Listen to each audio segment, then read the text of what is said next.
Romila went to stationery shop, purchase 2 pencils and 3 eraser. बच्चों जरा ध्यान दें, ठीक है, ये रोमिला है, रोमिला, ठीक है, और ये उसकी फ्रेंड सोनाली, ठीक। अब जरा ध्यान से चेक करो बच्चों। अच्छा एक बात बताओ, रोमिला अगर जाएगी शॉप पे तो पेंसिल का जो कॉस्ट है दुकानदार तो उसी कॉस्ट में देगा ना, एक पेंसिल, यस सर। और Yes, सोनाली sir. को सोनाली को भी उसी कॉस्ट में देगा। बात समझो। So let the cost of one pencil be, ध्यान देना जरा, एक्स। हाँ, X. Let the cost of one pencil B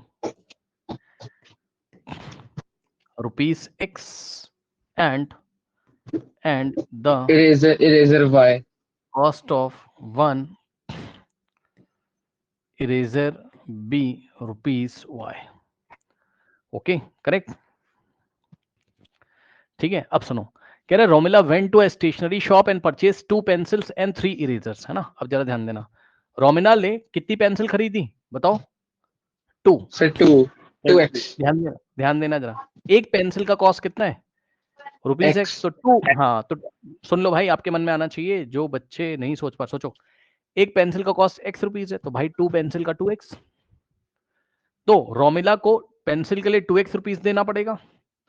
और सुनो, रोमिला ने 3 इरेजर भी लेके आई है, तो एक इरेजर का कॉस्ट रुपीज वाई, तो 3 इरेजर का 3y, और रोमिला ने टोटल कितना खर्च किया, 2x रुपीज पेंसिल पे और 3y 9. इरेजर पे, और 9 खर्च किया, तो 9 यहां से इक्वेशन फर्स्ट आ जाती है।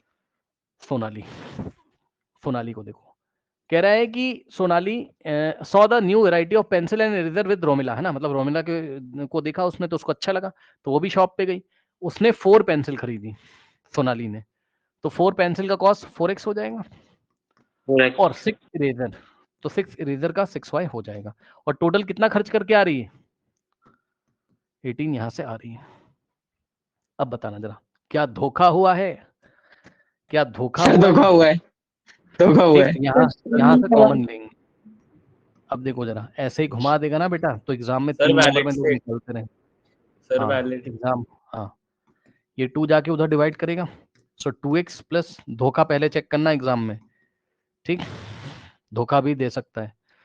अब दोनों ही इक्वेशन सेम इक्वेशन है, यानी कि ग्राफ कैसा Yes, आएगा, sir. ग्राफ कैसा आएगा, हम असली ग्राफ नहीं बना रहे, लेकिन हम एक बात बस सर आपको ऐसे बता रहे हैं। Infinitely many solution. हाँ, मतलब समझो, अब बड़ा मजेदार है भैया, Coincident आएगा. सुनना ध्यान से। पता है अजीब बात हो गई, ये तो ये एक ऐसा सिनेरियो दिया है कि x की बहुत सारी वैल्यूज पॉसिबल है और y की बहुत सारी वैल्यूज पॉसिबल जो इस कंडीशन को सेटिस्फाई करे, मतलब हम कह ही नहीं सकते सर कि धोखा हो पेंसिल का क्या कॉस्ट है, और हमारे बात को देखो, इधर असलियत, ये तो नकलियत है ना, असलियत इधर देखिए जरा, दोनों का ग्राफ प्लॉट करेंगे, जब ग्राफ प्लॉट करना सिखाऊंगा तो आप बात करिएगा। ये देखिए, यहां से दोनों लाइन क्या कर रही हैं, कोइंसाइड कर रही हैं। अब देखो जरा, Yes, sir. देखो ये 3,1 से निकल रहा है, कहां से निकल रहा है, एक बस ऐसे ही बात कर रहा हूं आपसे, ठीक है, ऐसे ही बात कर रहा हूं। मान लो उसने कह दिया, मान लो उसने ऐसे बोला एग्जाम में, if there are infinitely many solution then give one solution which is valid in real life, तो आप ये उठा के दे देना भाई, नहीं सही लग रहा है बताओ, क्योंकि प्लॉट करना पड़ेगा ग्राफ। सुन लो भाई, इतना पहले मुझे बताओ कि जब मैं इसका ग्राफ बनवा दूंगा तो क्या आप ये पढ़ लोगे कि यहाँ पर x3 है और y1 है, ये पढ़ लोगे बताओ।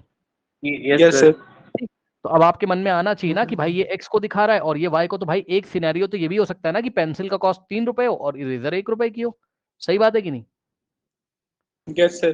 तो यही एक लिख के आ जाना।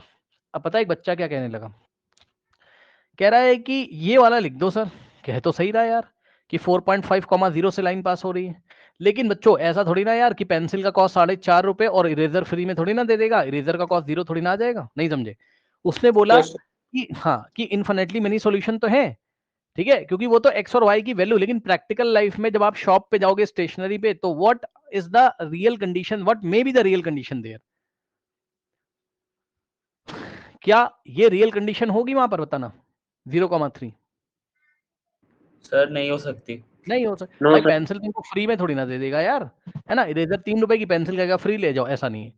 तो आप इनमें से कुछ भी बता दीजिएगा। आप ऐसा भी बता सकते हो, मान लो कोई भी पॉइंट, आप देखो सबसे बेस्ट पॉइंट यही है, वो ग्राफ पे करोगे तो पता चलेगा। क्योंकि देखो जरा, अगर तुम इसको पकड़ना चाहोगे नहीं पकड़ पाओगे, क्योंकि यहाँ से x तो 2 है लेकिन y कितना है हमें नहीं समझ में आएगा।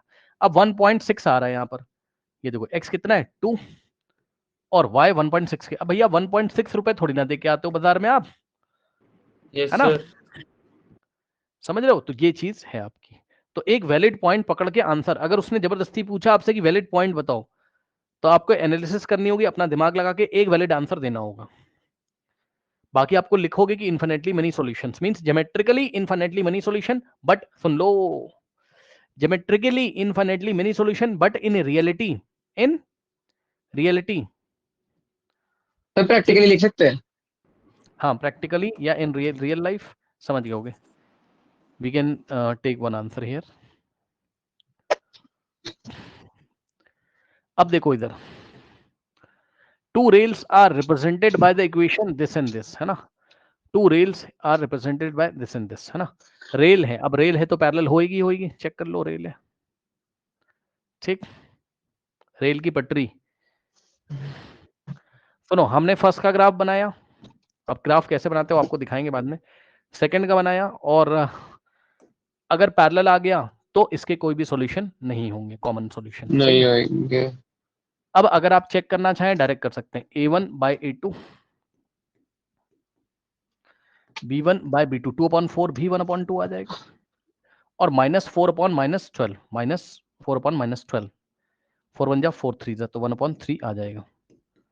तो क्या आ रहा है, a1/a2 is equal to b1/b2 is not equals to c1/c2, so lines are what. Sir आपने a1/a2 और b1/b2 को नॉन इक्वल टू कर रखा है। अब ठीक है, कौन सी कंडीशन लग रही, a1/a2 is a2 equals to b1/b2 is b1/b2, not equal to c1/c2। ठीक है। तो इस तरीके से इसको हम करेंगे, कोई डाउट नहीं होना चाहिए, करेक्ट।